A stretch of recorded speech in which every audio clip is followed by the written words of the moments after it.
The Erotic Power of a Woman Who Withholds. Carl Jung.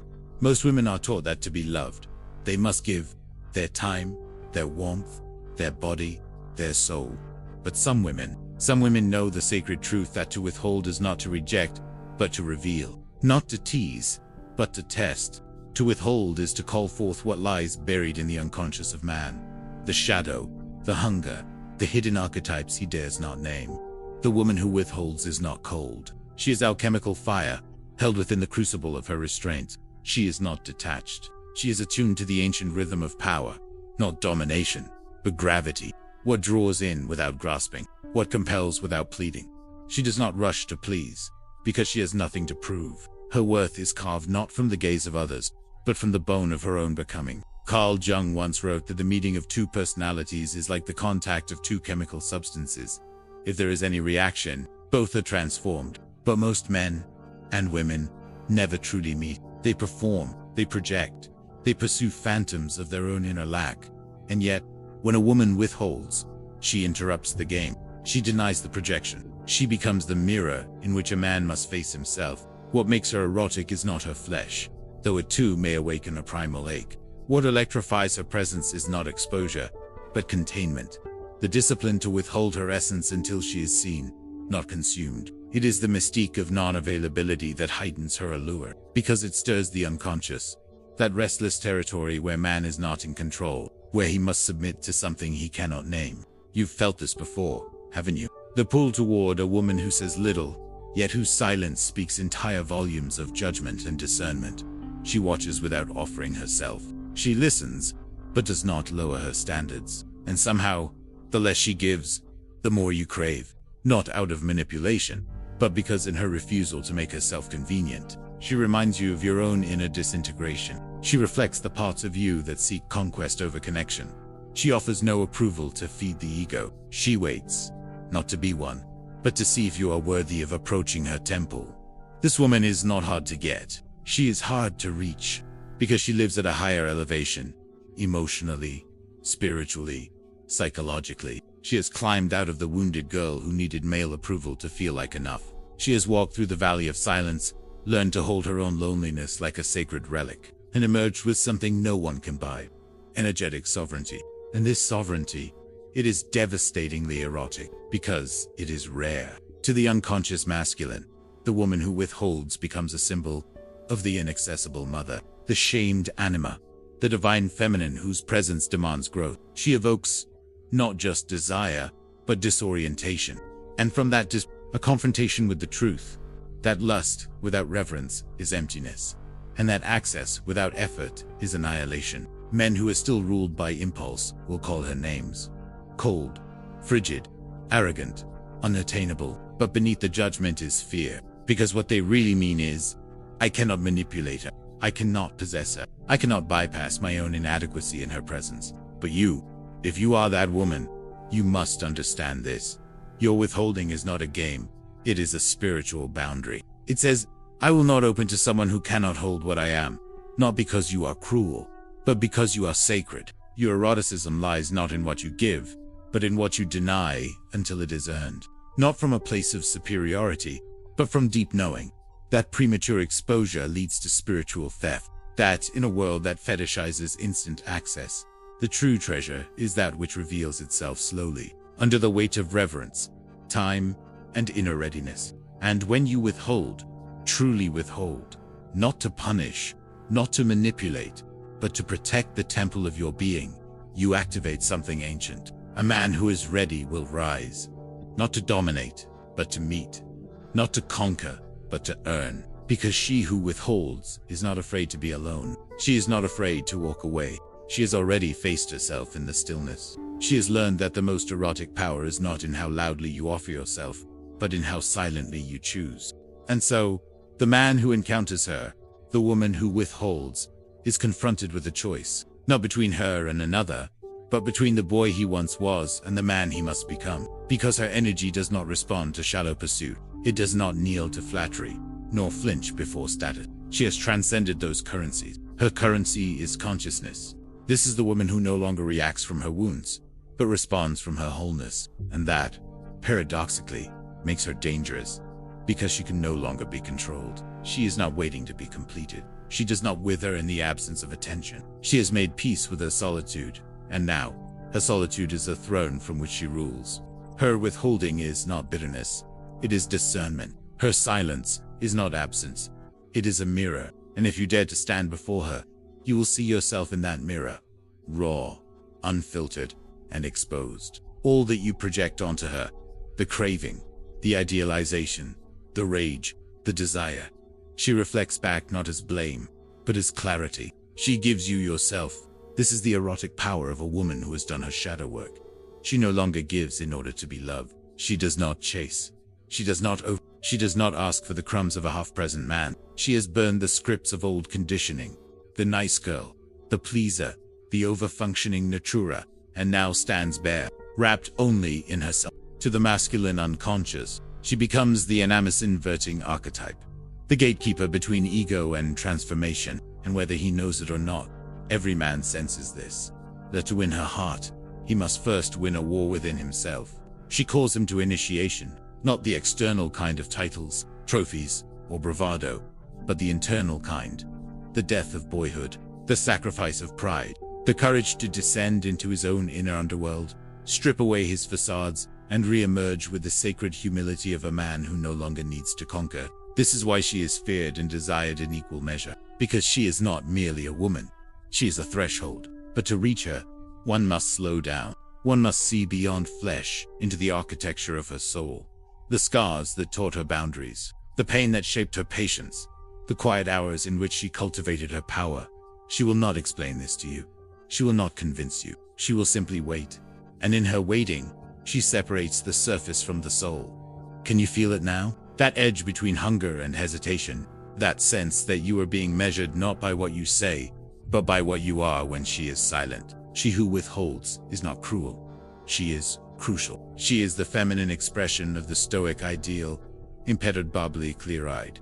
And so, she's not swayed by desire, because she has mastered her own. She does not lose herself in the promise of romantic ecstasy, because she knows ecstasy without safety is betrayal. And the safety she seeks is not in your presence, but in your depth. Because the man who is shallow will see her as a prize. The man who is broken will see her as a savior. But the man who is whole will see her as an equal. That man will not demand her softness. He will earn it. He will not chase her vulnerability. He will create space for it. He will not beg for her surrender. He will become worthy of it. And when she gives, when she finally opens, it is not because she was worn down, but because she chose. Her love is not a reaction. It is a conscious offering. Her body, her affection, her time, they are no longer given by default. They are sacred extensions of her being, given only when they are met with presence. Do you see now? To withhold is not to play hard to get. It is to know that what she holds is sacred, and only a man who treats it as such will ever be allowed near it. But to become this woman, the one who withholds not from fear, but from fire, is no accident. It is a path earned through inner collapse, through betrayal, through abandonment, through aching silences, where she learned that giving everything does not guarantee being held. It is a path carved in the marrow of loneliness, where she once gave too quickly, too deeply, too desperately, and lost herself in the echo of unmet needs. This is the woman forged not in fairy tales, but in the forge of reality. Her erotic power was not born in the comfort of romance, but in the aftermath of disillusionment. She did not withhold because she wished to. She withheld because she had to, because she saw, again and again, that opening too soon to a man not ready only ended in spiritual theft. So she began the quiet rebellion. She stopped chasing love. She turned inward. She sat in the fire of her own cravings and learned to hold herself. Not numb, not escape, not pretend, but hold, in the agony of unmet desire, in the emptiness of unreturned texts, in the cold clarity of knowing she was not a priority. She stayed with herself. She did not beg. She did not bend. She burned, and in that fire, she met her shadow. The girl who once longed for validation, the seductress who danced to be seen, the abandoned child who thought touch meant safety. She met them all, and she did not exile them, not by indulging them, but by freeing them from the endless pursuit of external salvation. This is the part no one sees, the sacred labor of feminine individuation, the slow peeling back of masks, the discipline it takes to not answer the text, the strength to delete the number, the courage to walk away from almost love, from almost safe, from almost the brutal, holy solitude of becoming the woman no man can devour, only witness. And now, she does not chase. She does not seek to be chosen. She is the chooser, because she has seen how eros without boundaries becomes self-abandonment. She has lived the ache of giving herself to men who could not hold her complexity, her chaos, her divinity. She has poured herself into the unready, and she has been left empty. So now, she withholds, not as punishment, but as protection. Not to manipulate, but to magnetize. Because what you chase, runs. What you hold back, reveals. And she has become revelation. In her withholding, she becomes the space where projection dies. The man who approaches her cannot perform. He cannot pretend. He cannot sell his image. Because she is not seduced by the image. She is reading the energy beneath it. She listens not to his words, but to his inner boy. She hears the echoes of his mother wound, the tremble in his ego, the desperation behind the confident. She hears it all. And still, she waits. Because the erotic power of the woman who withholds lies in her ability to wait without needing.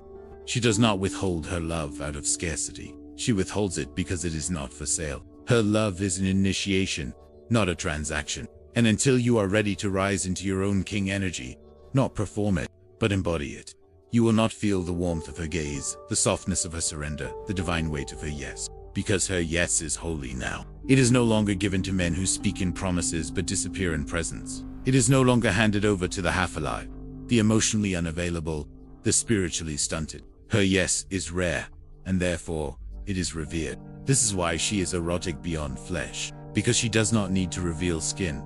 Her silence arouses more than nakedness ever could. Her absence haunts more than her availability ever satisfied. Her boundaries create a hunger deeper than lust. They provoke the desire for transformation, and only a man who is ready to transform, who is ready to strip himself of illusion, pride, and performance, can stand in her presence without flinching. To such a man, she does not withhold forever. She does not test endlessly. She softens. She lets go, not of her standards, but of her God. And in that moment, she becomes not only erotic, but eternal. Because the woman who withholds has become the embodiment of, and nothing is more irresistible than a woman who would rather wait in solitude than settle in fear. And when she finally opens, when the gates of her being unfold like ancient petals under moonlight, it is not the timid blooming of a girl who seeks reassurance. It is the quiet coronation of a queen who has decided that the man before her has entered the sacred. This moment, her choosing, is the apex of her erotic power, not in the act of giving, but in the sovereignty of when and to whom. Her touch does not come cheap. Her surrender is not available for men who remain stuck in transactional desire. Her yes is the final reward of 1,000 internal no's. To mediocrity, to manipulation, to emotional half. By the time she gives, she has already become. There is no entanglement in the giving. There is no collapse into identity. She does not disappear into his arms. She arrives, and in her arrival, she awakens the divine masculine, not through praise, but through presence. Not by giving herself away, but by allowing herself to be seen. But this seeing is not easy, because the woman who withholds does not filter herself to stay likable. Her soul is not curated. She will tell you the truth of her emotions, the reality of her expectations, the full weight of her boundaries, and she will not cushion it for your comfort. This is the crucible of intimacy she invites you into. It is not soft. It is not performative. It is purifying. Most men will not endure it. Most will turn away when they feel her intensity, her sharp intuition, her refusal to be tamed. But the few, the rare, conscious few, will rise to meet her. And in doing so, they, too, become transformed. Because the woman who withholds forces men out of their ego. Her distance triggers the wound. Her silence unearths the shame. Her refusal to be rushed breaks the addiction to conquest. And in that discomfort, a man must face the boy within. The one who never learned to sit with desire without taking. The one who equated love with achievement. The one who sought feminine softness without offering masculine safety. She is the death of the boy, the birth of the man, and she knows it. That's why she's calm when he pulls away. That's why she doesn't run when he tests her boundaries. She does not chase closure. She does not plead for understanding. She does not compromise in the face of his confusion. Because she is not here to parent him. She is here to mirror him. And if the mirror cracks under the pressure, she lets it shatter. Not every man is meant to hold her. She walks away, not with bitterness, but with clarity, because she is not afraid of the void. She has lived in it. She has decorated the walls of her loneliness with art. She has filled the silence with poetry. She has made love to her solitude and called it home. So when she withholds, she is not performing power.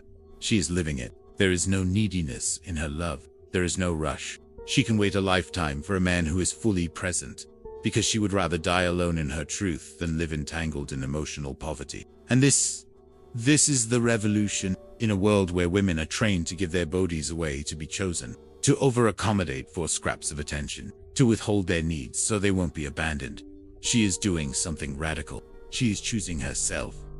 And that self, it is magnetic, it is untouchable, it is terrifying, it is divine, because she has alchemized her longing into something. She has turned rejection into refinement. She has taken every moment of being unseen, unheard, unloved, and built from it a throne, not to sit above others, but to never again kneel to the unworthy. She withholds because her soul is no longer up for auction. She withholds because she understands the sacredness of her body, her mind, her time, her truth. She withholds because she is no longer afraid to be misunderstood. She would rather be alone in her authenticity than adored in her abandonment. So the man who stands before her must be brave. Brave enough to slow down, brave enough to face himself in her silence, brave enough to pursue not just her body, but her being. And if he is not, she will not try to save him. That's no longer her work. She has learned, when you give too much to the wrong man, you steal from yourself. And she does not steal from herself anymore. She does not steal from herself anymore because she has remembered. She is the source of warmth, of presence, of erotic aliveness, not because she seduces with her body, but because she radiates from the place of embodiment, from the full, unapologetic, sovereign seat of her feminine. There is no longer any part of her begging to be filled. Her emptiness is not a deficiency. It is sacred space. It is a void that demands reverence, not invasion. And only a man who knows how to meet a woman without trying to consume her will be allowed to remain. She is no longer impressed by charm. She has seen how charisma can mask chaos. She is no longer moved by intensity without consistency, because intensity without direction is just a storm. And she has already rebuilt herself after too many storms. Now she watches, she listens, she waits, she reads the energy beneath the words. She tracks your nervous system more than your narrative. She watches how you treat yourself when no one is looking, not how you pretend to treat her. She studies the patterns, the silences, the spaces between, and she knows, long before you speak, whether your presence is medicine or illusion. And if you are not ready, she will not punish you. She will simply not open, because her feminine is not a performance. It is a portal, and not every man is invited to enter. In the eyes of the unconscious masculine, this woman is a paradox. She is desired, yet terrifying, craved, yet inaccessible, warmth wrapped in iron, softness forged in fire. She is not a woman who asks to be loved. She is a woman who requires it, in its truest, most sacred form. And that requirement, it filters, it separates the hungry from the ready, the fantasizer from the embodied, the taker from the giver. It makes men pause. It makes them question what they've always assumed about women. That to get love, she must earn it. That to be worthy, she must bend. That to be chosen, she must surrender prematurely. But this woman, the woman who withholds, flips the script. She chooses. She bends for no one. Her surrender is not the prize of persistence. It is the mirror of a man's presence. Do you understand the depth of that? She is not impressed by pressure. She is not moved by promises. She has heard them all before. The sweet nothings, the grand plans, the language of longing from lips that tremble under truth. What moves her now is integrity. It's the man who doesn't just want her, he respects her. The man who approaches with clarity, not confusion. The one who has done the work. Not just read the books, not just memorize the spiritual scripts, but integrated them. The man who knows his shadow, who has faced his chaos, who does not need to dominate her to feel whole, because she will not shrink to make you feel larger. She will not be less just so you can feel more. She has worked too hard to reclaim her fullness. She has walked through hell to become this woman.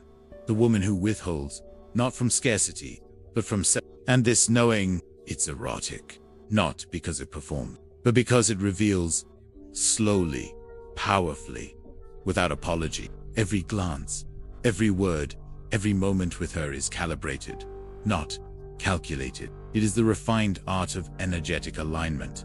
If she leans in, it is real. If she opens, it is earned. If she lets you touch her soul, it is not because you asked. It is because you proved you could hold it.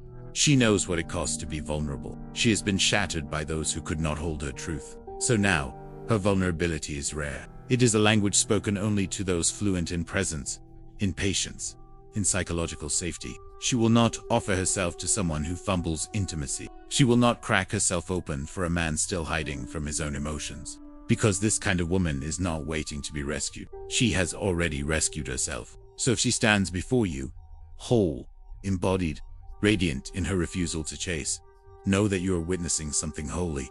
And if you are not ready, step aside. Because she is not here to teach you how to love her. She is not here to pull you toward maturity. She is not here to wait. She is here to be met. And when she is met, truly, completely, it is not a fairy tale ending. It is a holy beginning. Because her love does not fit inside the confines of comfort or convention. Her love is a ceremony, a rite of passage. She offers no fantasy. She offers truth. And this truth is layered, paradoxical, alive. It will test you before it holds you. It will ask for all of you, not the curated pieces. Because when she opens, she brings her entire being. Not just her pleasure, but her pain. Not just her light, but the deep shadows she has spent lifetimes learning to love. This is the woman who says, if you want me, you must come as a man who has sat with his shame, who has made peace with his past, who no longer mistakes possession for intimacy. Because she will not let you enter her. She will not collapse her fullness for your comfort. She will not hand over her soul to a man still chasing the ghost of approval from his mother, or the illusion of dominance over the feminine. She will not be your conquest. She will be your mirror. And if you are not ready to see the truth of who you are, you will find her infuriating. Because she does not play. She does not perform. She does not pretend to need less than she does. Her standards are not high. They are holy. And holiness has always terrified the impure. Because what is sacred cannot be consumed. It can only be revered. This is why she walks with quiet power. Why she does not need to prove herself. Why she never rushes. Never begs. Never lowers her voice just to be heard. She knows that real men hear whispers. That real men feel energy. The real men are not intimidated by her withholding. They are awakened by it. Because they know the woman who withholds has already done the sacred work. She has already buried the old versions of herself. The girl who is afraid to ask for more. The woman who confused chemistry for compatibility. The lover who confused chaos for passion. She has shed every skin that once begged to be seen. And now, she is sovereign. In her withholding, there is wisdom. In her boundaries, there is blessing. In her silence, there is structure. She knows that her energy is the currency of the gods. And she will not spend it recklessly. Her time is sacred. Her words are spells. Her body is a temple. And only those who approach with honor may enter. So she walks. Not alone, but whole. And in this wholeness, she becomes magnetic. Not to the masses, but to the few. The ones who can feel her energy before she speaks. The ones who recognize the scent of divinity when they pass her in silence. The ones who are not afraid to wait, to watch, to rise. Because her power does not come from domination. It comes from discernment. The discernment to say no without guilt. To leave without explanation. To want without need. To choose without fear. And this is the final liberation. When a woman no longer withholds to protect her wounds, but to protect her worth. When her absence is not a punishment, but a prayer. When her solitude is not a shield, but a sanctuary. She is not a threat. She is a threshold. She is not unattainable. She is unwilling to be mistreated. She is not emotionally distant. She is energetically refined. She is not too much. She is finally enough. For herself. So let the world misunderstand her. Let the shallow retreat. Let the wounded project. She is not here to be understood by the many. She is here to be witnessed by the few who have earned the eyes to see her. And when she chooses, finally, fully, it will not be out of fear, nor loneliness, nor obligation. It will be from power, from clarity, from love that rises upward, not falls downward. Because the woman who knows her worth doesn't chase, she chooses.